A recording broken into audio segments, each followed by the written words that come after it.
अस्सलामुअलैकुम। मोहम्मद अज़हर सिद्दीक अपने programme political diaries के साथ हाज़िर खिदमत है। मोदी की खैर नहीं, बहुत तैयारी चल रही है इंटरनेशनल कोर्ट ऑफ जस्टिस और international criminal court of justice के अगेंस्ट जो पाकिस्तान के अंदर इन्वेजन की है। मोदी के दिन बुरे शुरू हो चुके हैं। मैं तफसीलात साहब के सामने शेयर करूँगा। इसराइल के कुछ असासे और सामने आना शुरू हो गए।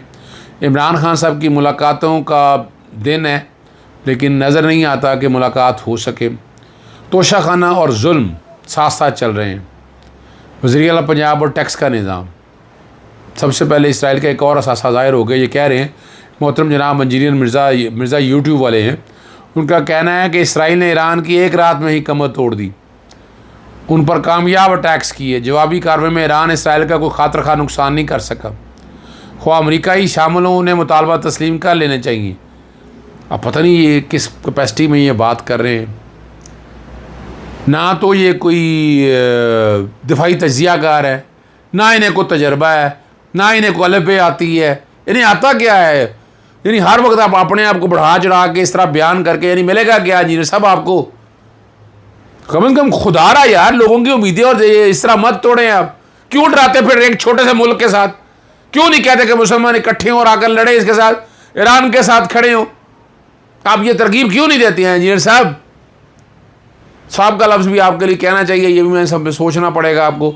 लेकिन मैं नहीं समझता कि आपको इस कॉन्टेक्स्ट के हवाले से ज़रा इसको इस तरीके से देखना चाहिए। आपको हज़ार बार सोचना चाहिए कि आप क्या बात करें। गिरबान भी जांग लेते कम अज़ कम आप। यानी पहले फ़लस्तीन पे आपने कितना बड़ा काम कर लिया। फ़लस्तीन के साथ जो जुल्म हुआ, आप उन लोगों में से हैं जो ये जुल्म को साथ देते हैं।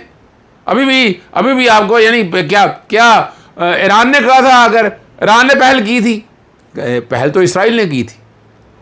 ईरान ने तो अपना दिफा किया और दिफा के बाद अटैकिंग भी आना चाहिए था। पाकिस्तान ने भी पहले अटैक इंडिया भारत ने किया, उसके बाद पाकिस्तान अटैक भी आया। तो अटैक का तो हक है ना।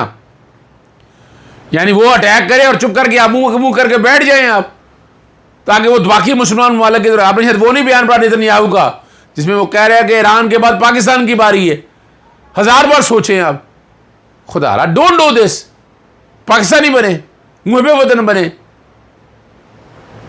इंटरनेशनल फौजदारी अदालत या इंटरनेशनल कोर्ट ऑफ जस्टिस या international criminal court of justice के हवाले से पाकिस्तान की बहुत ज़बरदस्त तैयारी चल रही है। और जो मैं बात शुरू में पहले दिन कहा करता था, उसमें एविडेंस देखें। मैंने पहले दिन से छोड़ डाला था कि इसकी एविडेंस इकट्ठी करें। उसमें जैसे मिसाल के तौर पर GPRS को अगर देखा जाए, जियो फेंसिंग को देखा जाए, उनके मोबाइल की लोकेशन देखा जाए, उनके डेड बॉडीज़ को है DNA टेस्ट वगैरह करवाए जाए। जिस जगह इंडिया ने अटैक किया, जो सिविलियन शहीद हुए हैं, उनका सारा डाटा इकट्ठा किया जाए, उनके रिश्तेदारों के बयान लिए जाए, वीडियो बनाई जाए, ऑडियो रिकॉर्ड की जाए और सारा डाटा इकट्ठा किया जाए, तभी ये हम जीत सकेंगे उनसे। और इसमें हो सकता है तो बैन अवी लॉयर जो इंटरनेशनल लॉयर्स हैं, जो इंटरनेशनल लॉ को समझते हैं, जो इस बुनियादी तौर पर इंटरनेशनल अपना कोर्ट ऑफ जस्टिस में अगर जाना है, international criminal court of justice में अगर जाना है, तो सारे मेयार और एविडेंस, यानी अगर आप एविडेंस ले, यानी ये ना कीजिएगा इस तरह से जो गुलभूषण यादव के मामले में नवाज शरीफ के बयान हमारे खिलाफ इस्तेमाल हो गए थे। तो यहाँ पाकिस्तान तहरीक इंसाफ की बहुत बड़ी तादाद जो है वो इंडिया के ख़िलाफ़ है। इसराइल को सपोर्ट सवाल ही पैदा नहीं करती। तो ये वाले जो जुल्म और ज़्यादती हुई है, इसमें हमारी नाहक जानें ज़ाया हुई हैं और हमें खड़ा होना चाहिए सारे मामले में। और मैं समझता हूँ कि अब खड़े होंगे। अपने नवाज शरीफ खड़ा हो या ना हो, लेकिन मैं देख रहा हूँ कि इदारे इसमें खड़े होंगे।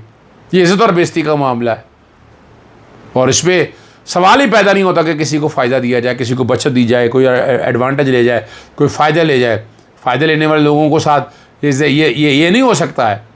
और हमारे पास तो जितनी एविडेंस है आपके सामने अवेलेबल है। और ये एविडेंस अगर साइंटिफिकली इकट्ठी की जाए, फोरेंसिक कराए जाएँ बाकायदा, इस पर हो सकता है इंटरनेशनल फोरेंसिक भी आप इन्वॉल्व कर ले, तो कोई अर्ज नहीं है। मैं नहीं समझता इसमें। इमरान खान से आज अडयाला जेल में मुलाकातों का दिन है और वकला की एक टीम जो तय की गई है कि वो जाकर नाम भिजवा दिए हैं कि जो इमरान खान साहब से मिलेंगे। और मुलाकात का अहम इसलिए है कि इस जंग पर अपना मौक़िफ़ दे सकेंगे और बहुत से लोगों की ज़ुबानें बंद हो सकेंगी। अगर ये इसराइल से मुतल्लिक़ इमरान खान का मौक़िफ़ बिल्कुल वाज़ेह है और हज़र मिन शम्स है, मगर ख़ुसूसी तौर पर इस जंग पर भी मौक़िफ़ आना बहुत ज़रूरी है। और पुरानी हिस्ट्री सारी पाकिस्तान तहरीक इंसाफ की अपनी वेबसाइट से चीज़ें आई हैं, एक एक चीज़ सामने आ चुकी हैं। इमरान खान इसराइल के बारे में बड़ा वाज़ेह है, दीन पे जितना तजर्बा है, देखिए वो एक अलहदा बात है कि नुक्ता नज़र से, स्टाइल से इत्तफाक नहीं होगा, बहुत सी चीज़ों पे इत्तफाक नहीं बनेगा आपका, लेकिन इसराइल के बारे में, रियासत मदीना के बारे में इमरान खान बहुत क्लियर था और मैं इस पर बहुत क्लियर हूँ। मैं नहीं समझता कि इसमें डाउट है, कोई प्रॉब्लम्स हैं, कोई इश्यूज़ हैं, और इमरान खान इस मामले में बड़ा फ्रंट पे आकर खेला है। इतना आपके यहाँ पाकिस्तान के अंदर मजहबी जमातें नहीं फ्रंट पे की नहीं जितना इमरान खान से। कश्मीर के मामले में देख लें, रियासत मदीना के सामने जो आप देखें वो प्रैक्टिकली कोशिश की उसने, वो एक अलग बात है, लड़ाई रहेगी, हालात अपनी जगह रहेंगे, मामला अपनी जगह पर रहेंगे, इन सब चीज़ों को आप उस कॉन्टेक्स्ट में देखें या किसी शक्ल के अंदर भी देखें तो ये अपनी जगह पर चीज़ें मौजूद हैं। और मोहम्मद मालिक के जवाब पर ख्वाजा आसिफ गुस्सा क्यों कर गए? ख्वाजा आसिफ मरीन नवाज़ की जेल का जिक्र करते हुए कहते थे कि मरीन नवाज़ जेल में मोटी मुकम्मल का दुपट्टा भिगो कर सर पर रखती थी, इतनी गर्मी थी वहाँ पर। जिस पर मोहम्मद मालिक ने कहा वो तो सासपैन से कपड़े भी इस्त्री करती थी। ख्वाजा ने कहा छोड़ें इस बात को, बुशरा बीवी की इतनी भी खबरें नहीं आती कि उनकी तबीयत कैसी है, वो भी एक औरत है, उनके भी हकूक़ हैं। और आप जेलों के अंदर जो जुल्म ज़िया आपने किया हुआ है, प्रिजन एक्ट और प्रिजन रूल पे बता दें अमल दरामद होता है, universal declaration of human right, आप बता दें उसके ऊपर, ICCPR, यानी अगर सब चीज़ों को सामने रख कर देखें तो आप बता दें कि अगर वाकई इन पर अमल दरामद होता हो। मैंने तो नहीं देखा इन पर अमल दरामद होते हुए, बड़ा ज़्यादती है, जुल्म है। कितने कितने लोग मिला करते थे, आपके सामने मौजूद है, क्या बताएं यहाँ? क्या इस तरह से इमरान खान से मुलाकातें होती हैं? बुशरा बीवी से इस तरह मुलाकातें होती हैं? यानी मेरी 19 सितंबर के बाद मुलाकात नहीं होने दी गई। और तोशाखाना से नवाज शरीफ, शहबाज शरीफ, जरदारी, ख्वाजा जैसे लोगों ने जो कुछ उठाया माल आपके सामने मौजूद है, लोग वाकफ़ ही हैं। चंद रोज़ कबल सनाउल्लाह सहाफ़ी ने बताया कि अनवारुल्लाह काकड़ भी माल हड़प कर गए और क्या तफसीलां लेकर गए, और ढठाई भी बरकरार है। इरशाद भट्टी के मुताबिक मरियम नवाज़ भी इससे मुस्तफ़ीद हो चुकी है। नहीं, मैंने तो डाटा सारा निकाला हुआ है, मुझे तो अच्छी तरह से याद पड़ता है। इमरान खान ने बिलफर्ज गैर कानूनी तौर पर घड़ी भी हो तो ये लोग उससे बड़े मुजरम हैं, और अगर बिलफर्ज इमरान खान का एक जुर्म है तो कीमत में आपके 100 जुर्म में, ये माना करें इस बात को। और ये तकलीफ दे बात है, आए ना, फिर सबका एहतसाब करें ना। नैब क्या कर रहा है, एंटी करप्शन क्या कर रहा है, कौन सा महकमा बता दो दें आप, कौन सा महकमा ऐसा है जो काम कर रहा है जिसे पता चल सके कि नहीं भाई मेरिट है यहाँ पर, कौन सा मेरिट है यहाँ पर?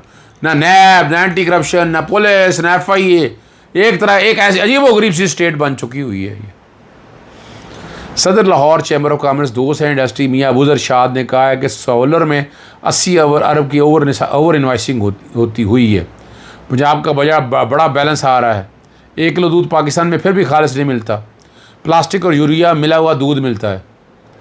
बिजनेसमैन को इज्जत नहीं मिलेगी तो यहाँ कोई काम नहीं करेगा। पिछले साल 12 अरब डॉलर की इन्वेस्टमेंट UAE में हुई, खुदा ना करे ये जो 50,000 दोहरी शहरियत वाले अगले साल 1 लाख ना हो जाए। ये तकलीफ दे बात है, समझिए इस बात को।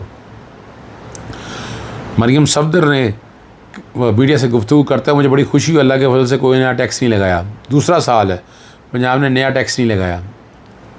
इनका पंजाब शायद मार्च पे है तो नहीं है, बजट में तो पूरे पाकिस्तान पे टैक्स लगाया गया, तो पंजाब में क्या सीन है कि इधर टैक्स कैसे नफाज नहीं होगा, समझ नहीं आ रही है बात। उमर अयूब ने चेयरमैन FBR की कलई खोल दी। मुझे कहते हैं कि मैंने चेयरमैन FBR से सवाल किया स्मगलरों को पकड़ेंगे, तो जवाब मिला ज़रूर। मैंने कहा पाकिस्तान ईरान बॉर्डर पर सालाना 500 अरब रुपये का पेट्रोल स्मगल होता है, तो फिर आप उनको पकड़ेंगे? तो आगे से मुस्कुराने लगे, कहते हैं ये ऑफ टॉपिक है, इस पर हम बात नहीं कर सकते। और फील्ड मार्शल जनाब आसिम मुनीर साहब पाकिस्तान एम्बेसी में शाम को खाने का एहतमाम किया गया। और दूसरी तरफ पाकिस्तान तहरीक इंसाफ ओवरसीज़ चैप्टर, मैंने पता किया था पाकिस्तान तहरीक इंसाफ का इससे कोई ताल्लुक़ नहीं, और वो दोबारा एम्बेसी के बाहर एहतजाज का प्रोग्राम बना रही थी। कहा ही जा रहा है शायद प्रोग्राम मुलतवी कर दिया, पता नहीं, मेरे पास इतला नहीं है मेरे इस कॉन्टेक्स्ट के हवाले से। लेकिन एहतजाज आप करें, सड़कों पे करने की ज़रूरत है या आसपास करने की ज़रूरत है, लेकिन अब क्या तरीक़ाकार है, क्या तय होना है, ये सोचना है आपने। इजाज़त चाहता हूँ। अस्सलाम वालेकुम, अल्लाह हाफ़िज़, पाकिस्तान जिंदाबाद।